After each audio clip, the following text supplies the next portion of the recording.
With the huge success of Sonic the Hedgehog and the Sega Genesis actually being competition against Nintendo, they went right into making a sequel. And I ain't just talking about competition. Sonic 1 wasn't just competition. It put the Genesis ahead of Nintendo, which nobody thought was possible. Alex Kidd was once the mascot of Sega, but now Sonic was, and he was helping to get the Sega Genesis consoles flying off the shelf. And Sonic 2 ended up tying for the most sold game of 1992 with Street Fighter 2. Now, when you buy the Sega Genesis that comes with Sonic 1, you'll get Sonic 2 absolutely free. Sonic 2 handles stubborn stains, embarrassing bald spots, no problem. It even slices and dices, makes thousands of julienne fries.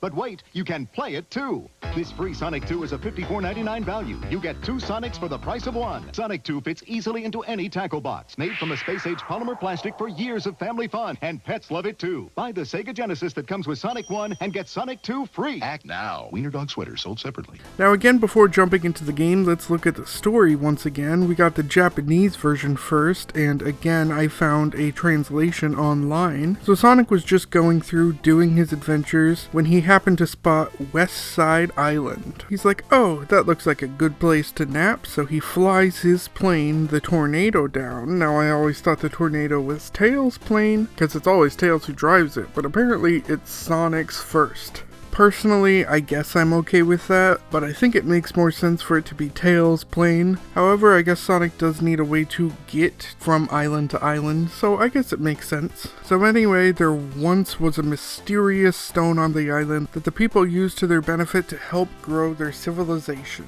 But I guess some people misused it, so it had been sealed up by the gods. Which means there are gods in the Sonic universe. Now there's also a fox called Tails. His real name is Miles Prower, as in miles per hour, which is kinda clever, but doesn't make any sense in Japan as they don't use miles per hour. Tails was bullied for having 2 tails, which seems dumb because he could do great things with them. Tails thought Sonic was cool and started following him and hanging out with him, and Sonic was just cool with it. And Sonic would even slow down a little bit so Tails could keep up.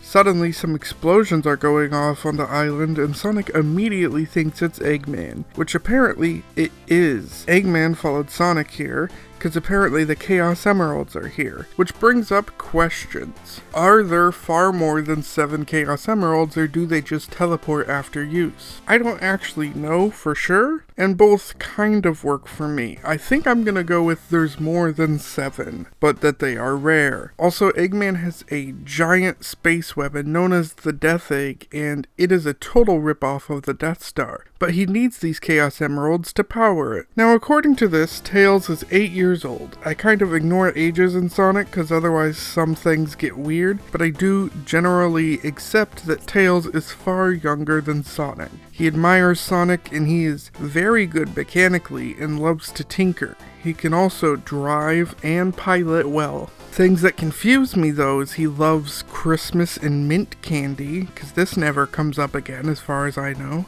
And he also has a favorite car, the Lotus Super 7, which appears to be a real car. It also states that the Tornado can fly at the speed of sound, which I have never seen it do, so I'm just throwing that lore into the trash too. With Sonic, I gotta pick and choose what lore sticks and what doesn't. You can't accept everything or it will contradict itself a lot.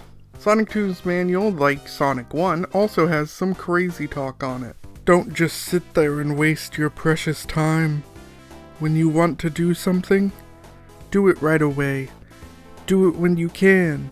It's the only way to live a life without regrets. Now in the English version of the game, Tails has known Sonic since he was a baby and has always wanted to be like Sonic and has practiced and tried really hard to keep up with Sonic and mimic his moves. So, did Tails get bullied and then meet a hero and want to be him, like in Japan? Or did Tails from babyhood want to be like Sonic, like in the US? I guess both work for me, but I'm usually going with the Japanese version, and again, I'm going with the Japanese version here. Eggman is once again turning animals into robots, but this time to try to force them to build the Death Egg. He apparently rules the factories, refineries, and cities on West Side Island, which is not mentioned. So is it like he owns the cities and factories worldwide, or is it just West Side Island? Is it all of them? Is it just some of them? I'm gonna just say probably just West Side Island, even though the English version does not mention it. So Eggman and Sonic are in a race to get the Chaos Emeralds and defeat each other.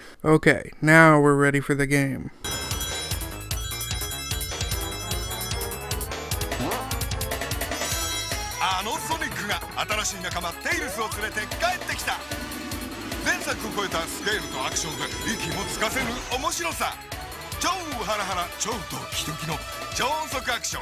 Sonic the Hedgehog 2!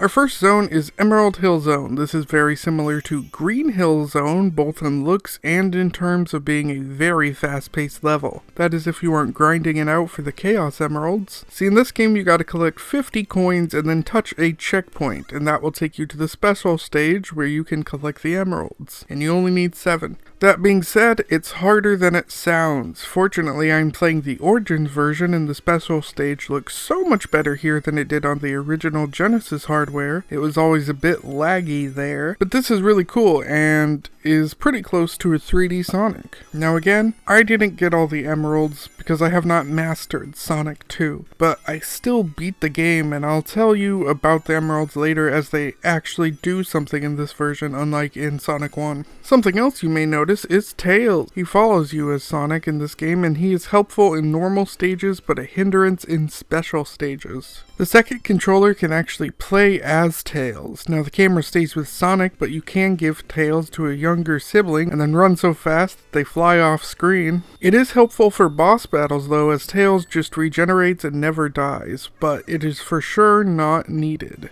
Sonic 2 also had a split screen mode that you could do with 2 players, and that's really cool for the Genesis. Now these levels were like real cut down versions of levels, and there was only a few to choose from, but it was still cool you could do a split screen mode. Chemical Plant Zone is my favorite zone, not just because it looks amazing, but also because it's fast as hell. On top of that, it's got one of my favorite classic songs ever.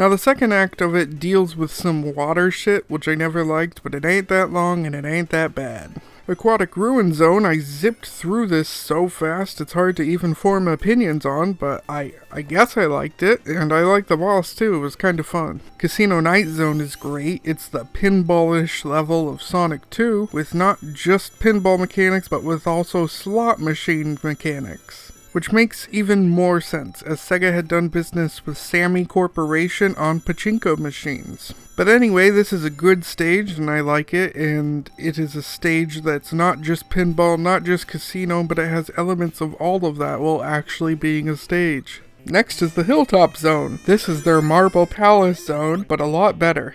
It is a weaker stage to me, but not bad. I just hate the music of this one and the boss. Mystic Cave Zone is the one I remember well, because I remember playing this on a Java flip phone port back in the day. It's neat, it's unique, but it's only got one act though, because the Origins version brought back a cut zone, Hidden Palace Zone, that was cut from Sonic 2, but Origins brought it back, so I decided to check that out. And that was real interesting, checking out a cut content zone. And it was totally fine, but Mystic Cave is better, and I never fucking like water areas, and I hated the boss, this fucking Tuba Robotnik. Oil Ocean looks really cool, but I do not like this level. It's not fun, it felt like I was backtracking, which I didn't like, and the level design is not for me. Metropolis Zone can suck a dick. I hate this zone and its enemy placement. It feels long as shit compared to other levels. Sky Chase Zone is the easiest zone. Tails flies the tornado and you jump on the enemies, and it's kinda on rails, which fits, because the Adventure Tornado levels are also kind of on rails, but I enjoy this far better. Wing Fortress Zone is kinda cool though. The level design is a bit confusing, but I think it was meant to make Sonic feel like, where do I go on this giant flying fortress? And it's fine. But then Eggman gets away to fly to space on his death egg, and I do believe it is unfinished. Sonic manages to grab a hold and fly there too, and it's there we meet a new boss who isn't Robotnik, Mecha Sonic. Why Mecha Sonic? Well, Sonic takes a lot of things from a lot of different things. In this case, he's taken from Godzilla. You got Godzilla and Mecha Sonic, here you got Sonic and Mecha Sonic. It's pretty neat, and I do love the design. After destroying him, Eggman runs to his final robot and you must beat them to win. And I didn't like this one, because I didn't know his pattern, but dying meant I had to fight Mecha Sonic again before him, so I got real good at Mecha Sonic, but it took me forever to learn this fuck. But eventually you beat him, and as you fall from space into the sky, Tails comes flying out and saves your ass.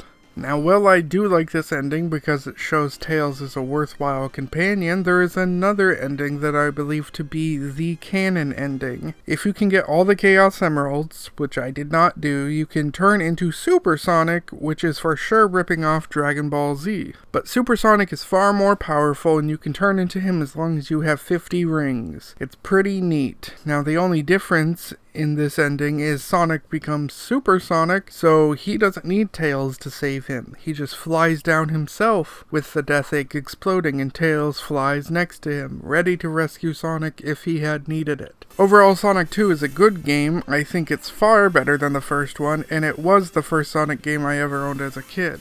Now, just like before, Sonic 2 also has a Game Gear and Master System version, and once again, it's kind of its own game. Does this look like Emerald Hill Zone to you?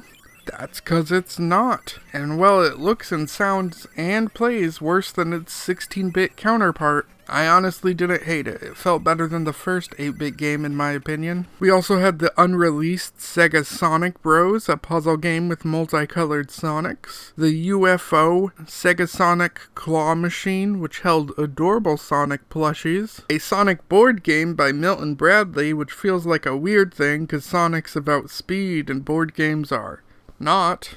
A Sonic card game. He also had his own manga panels and a manga called, of which I tried to see if I could find, and then ended up having to battle viruses from the weird sites I entered, so I won't be doing that. On to 1993.